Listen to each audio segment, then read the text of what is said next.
13th problem करता हूं। A sample of MnSO4 4H2O is strongly heated. The residue is Mn3O4.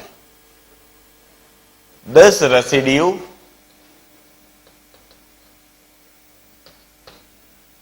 is dissolved in 100 ml of 0.1 normal FeSO4 containing dilute acid. 100 ml of 0.1 normal H2SO4 FeSO4 containing dilute acid.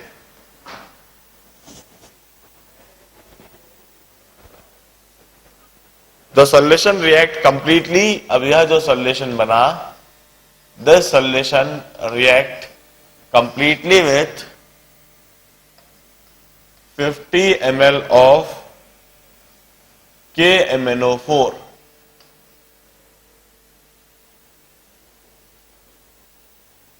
Thirteen problem में इस fourth data में एक correction आपको करना चाहिए।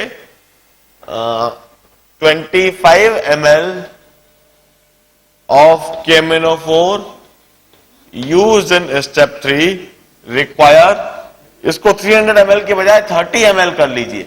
300 ml कुछ नहीं है, वो 30 ml 0.1 normal FeSO4 for complete reaction. Find the amount of MnSO4 present in the sample. आप फोर्थ पॉइंट में करेक्शन कीजिए ए पार्ट के। It's 25 ml of KMnO4 used in step 3 consume 30 ml of 0.1 normal FeSO4. जब हम problem को पढ़ते हैं तो प्रॉब्लम को पढ़ने के साथ साथ इस तरह का एक ट्री बनाते हैं जिसमें हमको सारी इंफॉर्मेशन दिख रही है। वह कहते हैं MnSO4 4H2O का एक सैंपल लिया गया है। इस सैंपल को स्ट्रांगली हीट करा। जब इसे स्ट्रांगली हीट करते हैं तो इसमें डिहाइड्रेशन हो जाता है, वाटर मॉलिक्यूल सारे उड़ जाते हैं, सल्फर डाइऑक्साइड सारा उड़ जाता है और वहां Mn3O4 बन जाता है। This is the residue. Sulphur gas और वाटर वहां पर उड़ गया और Mn3O4 बन गया। यह जो Mn3O4 रेसिड्यू है इसमें 100 ml 0.1 नॉर्मल FeSO4 डाला गया डाइल्यूट एसिड के साथ। 100 ml 0.1 normal FeSO4 dilute acid के साथ कुछ रिएक्शन होगी। अब रिएक्शन जो होगी वो मैं लिख देता हूं। Mn3O4 manganese at any higher oxidation state always undergo reduction in acidic medium to give you Mn+2 oxidation state after oxidizing another species. Ferrous ion को ऑक्सीडाइज करने के बाद में मैंगनीज एसिडिक मीडियम में हमेशा Mn2+ में चला जाता है और इस जगह पर यही रिएक्शन हो रही है। जो मैंगनीज है Mn3O4 में जो हायर ऑक्सीडेशन स्टेट पर है वह Mn2+ में जाएगा एसिडिक मीडियम में और वह हमेशा Fe2+ को Fe3+ में ऑक्सीडाइज कर देगा। लेकिन कुछ वहां पर हमने ज्यादा अमाउंट में फेरस सल्फेट डाला है। फेरस सल्फेट कुछ ज्यादा अमाउंट में है और जो भी कुछ एक्सेस फेरस सल्फेट है, जो भी कुछ एक्सेस फेरस आयन है उसे हम फर्दर KMnO4 से टाइट्रेट करा रहे हैं। वह फर्दर KMnO4 से टाइट्रेट हो रहा है। 50 ml KMnO4 से कंप्लीटली रिएक्ट हो रहा है और इस रिएक्शन के दौरान Mn रिड्यूस हो रहा है और फेरस आयन फेरिक आयन में कन्वर्ट हो। अब इस KMnO4 के बारे में एक डेटा दे दिया कि यह जो KMnO4 है,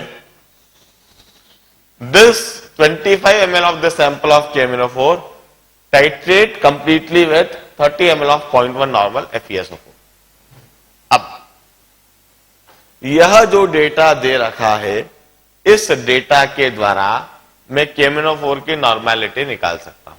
मैं कहता हूं इस रिएक्शन में जो फोर्थ स्टेप है इसमें मैं कह सकता हूं equivalent of FeSO4 should be equal to equivalent of KMnO4।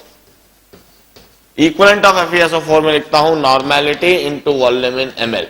This is milli equivalent of FeSO4 is equal to milli equivalent of KMnO4. Normality into volume in ml. This is the milli equivalent of FeSO4. This must be equal to milli equivalent of KMnO4. Normality into volume in ml. N is the normality of KMnO4. KMnO4 की normality आ गई 6/5 और 6/50.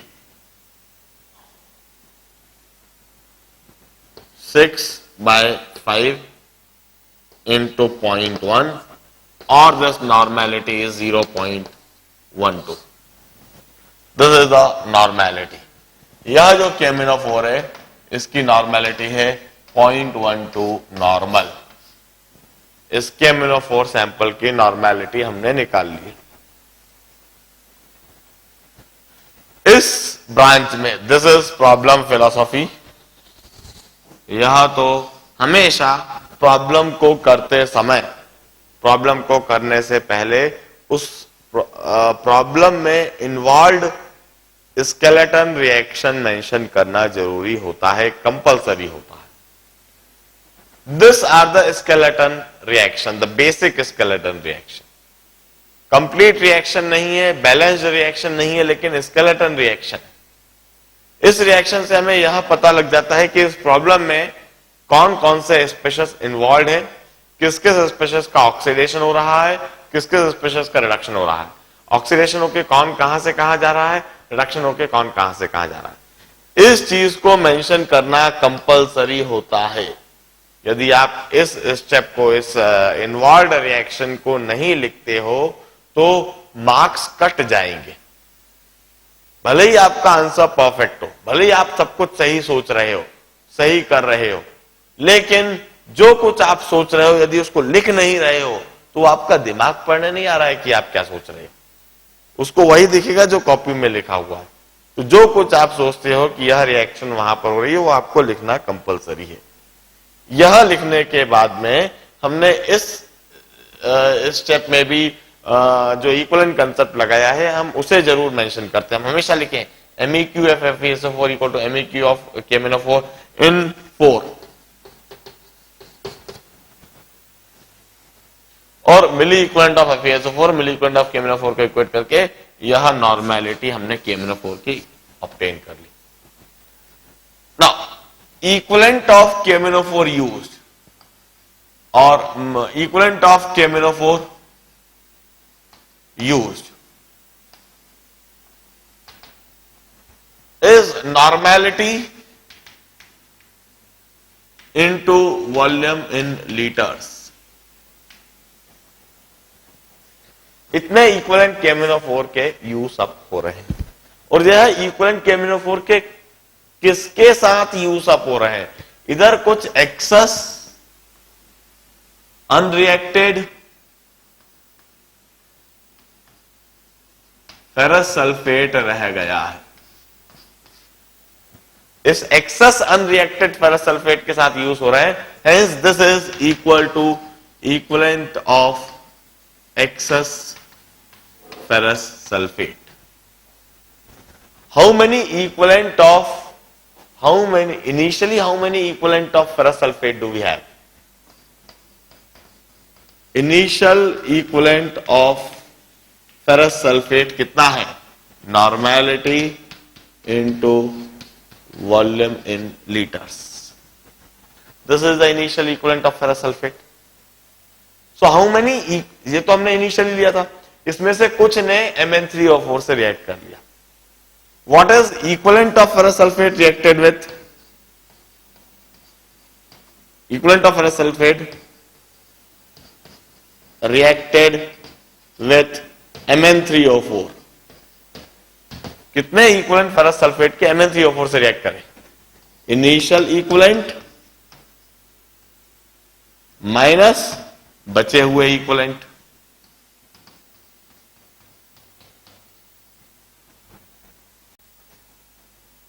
Hence this is equivalent of Mn3O4. इतने equivalent Mn3O4 के। This is equivalent of Mn3O4, क्योंकि इतने equivalent FeSO4 reacted with Mn3O4, तो जितने equivalent Mn3O4 के साथ FeSO4 के इक्विवेलेंट रिएक्ट कर रहे हैं उतना ही इक्विवेलेंट Mn3O4 होना चाहिए। तो this is equivalent of Mn3O4। यदि यह इक्विवेलेंट Mn3O4 के, तो हम देखें Mn3O4 रिएक्शन में कितने इलेक्ट्रॉन ट्रांसफर कर रहा है, इस बात को समझने की जरूरत है। तो मैं इधर ही लिखता हूं Mn3O4 कितने इलेक्ट्रॉन ट्रांसफर कर रहा है, Mn3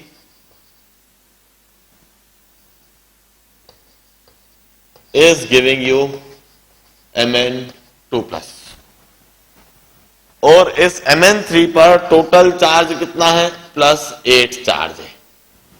Mn3O4 है तो Mn3O4 न्यूट्रल मॉलिक्यूल है, 4 ऑक्सीजन पर -8, तो Mn3 पर कुल मिला के +8 होना चाहिए, और यह 3Mn देगा +2 पर।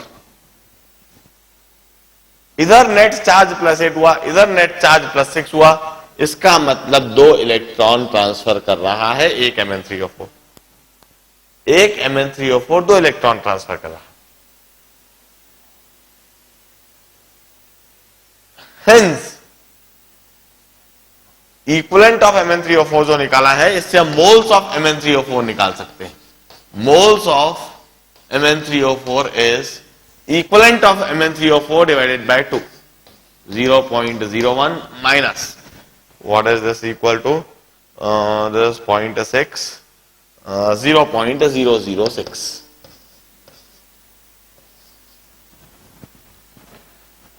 इक्विवेलेंट ऑफ Mn3O4 को divided by number of electron transfer, this is the moles of Mn3O4।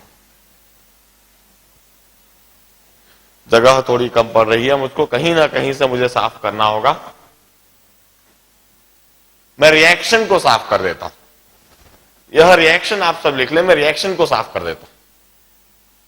Involve reaction,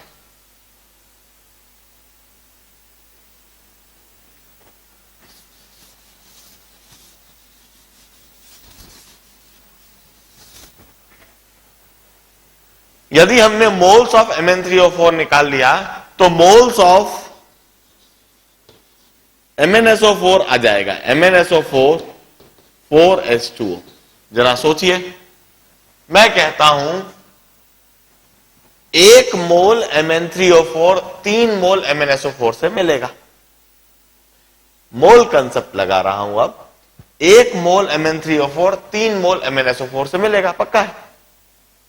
तो इतने मोल Mn3O4 3 × 1/2 × 0.004, इतने मोल्स वहां पर MnSO4 के रहे होंगे। Hence weight of MnSO4, weight of MnSO4 4s2O would be 3/2 into 0.004 into the molecular weight m। जो भी कुछ MnSO4 4s2O का मॉलिक्यूलर वेट है, वह मॉलिक्यूलर वेट मल्टीप्लाई कर दीजिए वेट ऑफ MnSO4 4s2O आ जाएगा, मोल्स निकाल दिया। किसी भी स्टेप पर यदि कुछ समझ में नहीं आ रहा हो तो पूछो।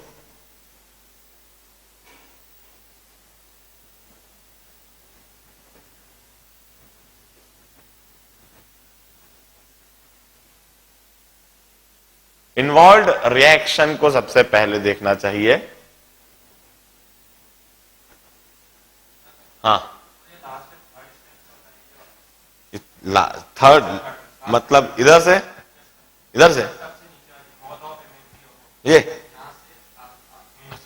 देखिए Mn3O4 के इतने मोल्स यहां निकालना समझ में आ गया, मोल्स ऑफ Mn3O4 यहां निकालना परफेक्टली समझ में आ गया, हाँ या ना, हाँ या ना, ये समझ में आ गया।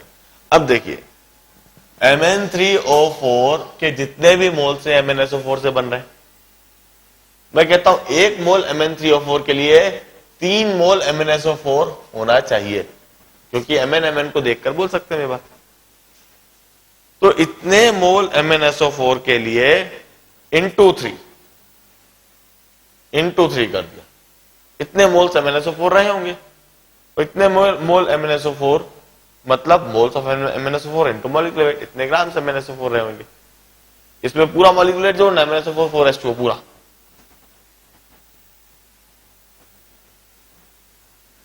हाँ इसमें, हाँ हाँ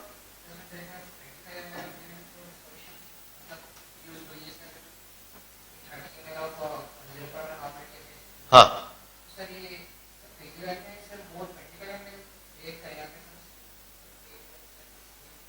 अरे उनने सिंपल सी बात कही है। प्रॉब्लम पहले तो थोड़ी इंग्लिश आनी चाहिए अपन को बस प्रॉब्लम पढ़ते समय। वह कहते हैं MnSO4 है, उसको जलाया, खूब गर्म करा, Mn3O4 बना। फिर उसके बाद उसमें ढेर सारा FeSO4 डालिया, 100 ml 0.1 नॉर्मल FeSO4। फिर जो कुछ सॉल्यूशन बचा उसको 50 ml KMnO4 से पूरी तरह से टाइट करा दिया। अब जो स्टेप 3 में KMnO4 इस्तेमाल हुआ है, उसी KMnO4 का यदि 25 ml KMnO4 ले तो 30 ml 0.1 नॉर्मल FeSO4 से टाइटेड होता है। तो यह चीज बिल्कुल अलग है।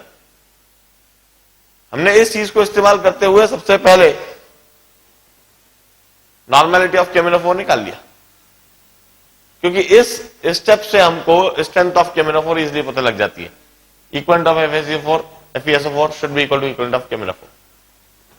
Normality into volume in ml equal to normality into volume in ml, normality पता लगी।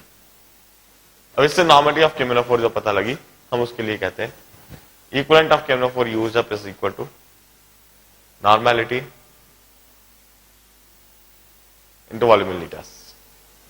इतने KMnO4 इधर यूज हुआ, मतलब इतने ही इक्विवेलेंट एक्सेस FeSO4 बचे रहे होंगे, क्योंकि यह जो KMnO4 है एक्सेस FeSO4 जो बचे हुए FeSO4 उनसे रिएक्ट करते हैं। अब इनिशियली कितने FeSO4 लिए, इतने, और इतने बचे रहे, मतलब रिएक्ट कितने हुए, equivalent of FeSO4 reacted with Mn3O4 is this initial minus बचे हुए, मतलब इतने ही इक्विवेलेंट वहां पर Mn3O4 के रहे होंगे। अब यदि इक्विवेलेंट ऑफ Mn3O4 आ गया है तो हम कहते हैं नंबर ऑफ इलेक्ट्रॉन ट्रांसफर देख ले, नंबर ऑफ इलेक्ट्रॉन ट्रांसफर देख लिया, मोल्स ऑफ Mn3O4 कितने हैं, इतने, number of equivalent divided by BCNV, moles of Mn3O4 आ गया तो मोल्स ऑफ MnSO4 आ गया, तो वेट ऑफ MnSO4 आ गया। खास बात यह काम करना मैंने इसके पहले सिखाया है, इक्विवेलेंट कंसेप्ट लगाता जा रहा हूं, कहीं कोई रिएक्शन को बैलेंस नहीं करा है और प्रॉब्लम को बड़ा सिंपल तरीके से कर दिया। फाइनल जो कैलकुलेशन आते हैं वो कभी डिफिकल्ट कैलकुलेशन नहीं होता। हाँ थोड़ा जोर से बोलना होगा माइक पास में लाके। राइट साइड मतलब मेरे इस तरफ ना, मेरे इस तरफ, अच्छा मतलब आपके राइट साइड, हाँ बोलो। माइक पास में लाके जोर से बोलो ना। यह मैंने नंबर ऑफ इलेक्ट्रॉन ट्रांसफर निकालने का तरीका बताया है। देखो मैं को बताता हूं, Mn3O4 is giving you 3Mn2+। दिख रहा है, ज्यादा छोटा तो नहीं है, दिख रहा है या नहीं? Mn3O4 give you 3Mn2+। अब Mn3 यह एक न्यूट्रल मॉलिक्यूल है, 4 ऑक्सीजन पर -8 रहा होगा, इस पर +8 रहा होगा, यह 3Mn2+ देगा। अब देखिए इधर टोटल 8 पॉजिटिव चार्ज है, इधर टोटल 6 पॉजिटिव चार्ज है, मतलब 2 इलेक्ट्रॉन एब्जॉर्ब हो रहे होंगे, 2 electron transfer of fuming H2SO4। Fuming H2SO4 जिसे हम ओलियम भी कहते हैं, इट्स डाइल्यूटेड विथ वाटर, और जो सॉल्यूशन बना that solution it's completely neutralised by 26.7 ml of 0.4 normal NaOH. Find the percentage of free SO3। percentage of free SO3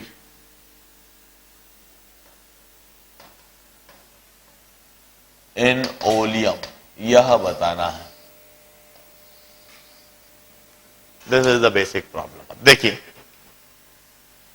once again concept clearing problem. सबसे पहले तो यह देख ले कि ओलियम क्या होता है। Oleum in fact it's a super strong acid, बहुत स्ट्रॉन्ग तेजाब होता है। हम 3 तरह के तेजाब होते हैं जो कि बहुत ज्यादा स्ट्रॉन्ग होते हैं, जिनसे सचमुच में बच के रहना चाहिए। एक तो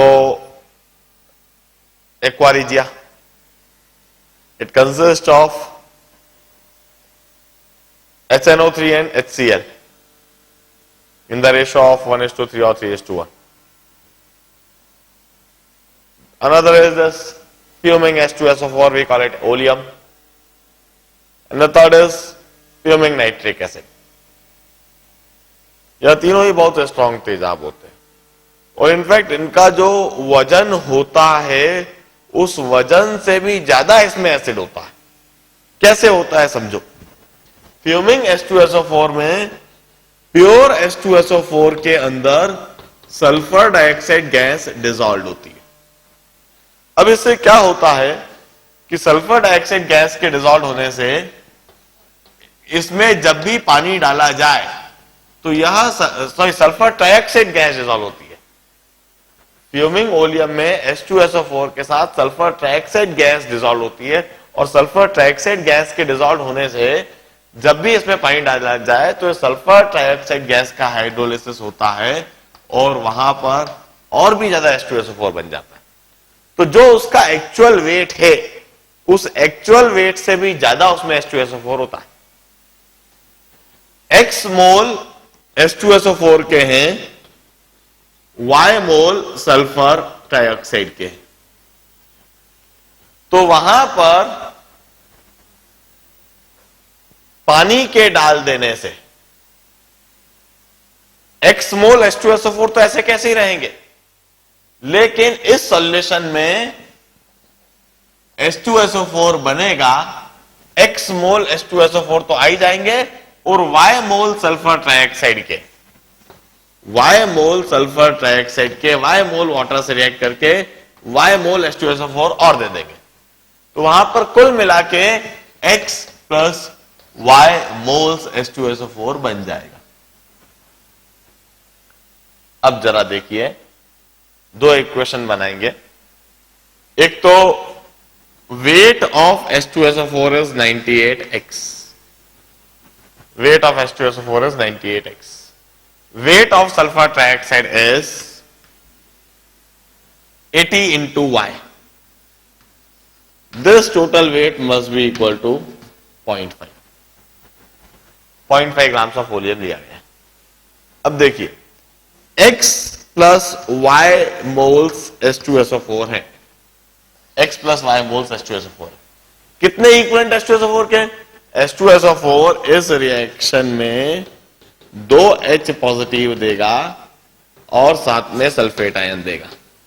वहां जो रिएक्शन होगी, H2SO4 would combine with 2NaOH to give you Na2SO4 and twice H2O. H2SO4 would behave as acid with basicity equal to 2. Hence, X plus Y mole would be equal to 2 into X plus Y equivalent. इतने equivalent H2SO4 होगा। This much equivalent of H2SO4 must be equal to equivalent of base. Equivalent of base is normality into volume in liters, 26.7 by 1000. Solve for X and Y. Percentage SO3 would be, the weight of SO3 is 80Y. Total weight is 0.5 into 100. This is percentage SO3.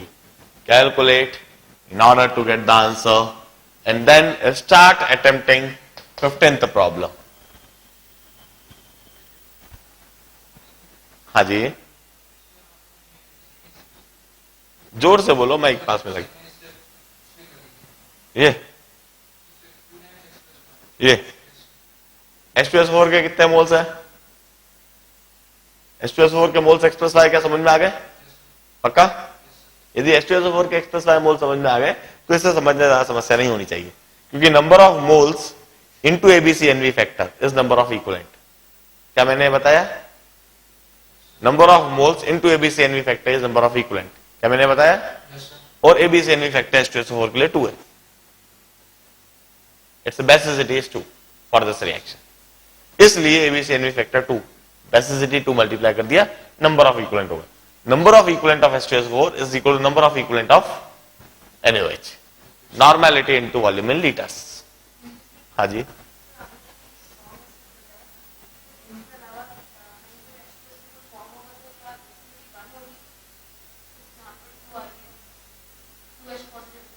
नहीं जरा अच्छी तरह से सवाल पूछो ना, मुझको समझ में नहीं आ रहा।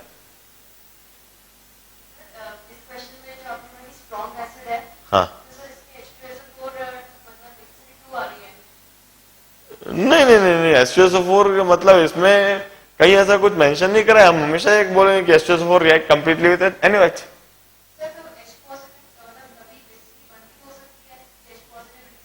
नहीं नहीं, क्या बंद हो सकती है?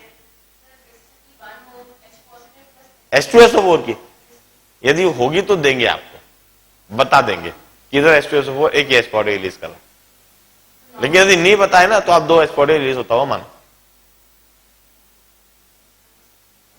क्योंकि तो टाइट्रेशन है ना, ऊपर से NaOH डालते जा रहे हैं अपन, तो तब तक रिएक्ट करता जाएगा, तब तक H2SO4 H बॉडी देता जाएगा।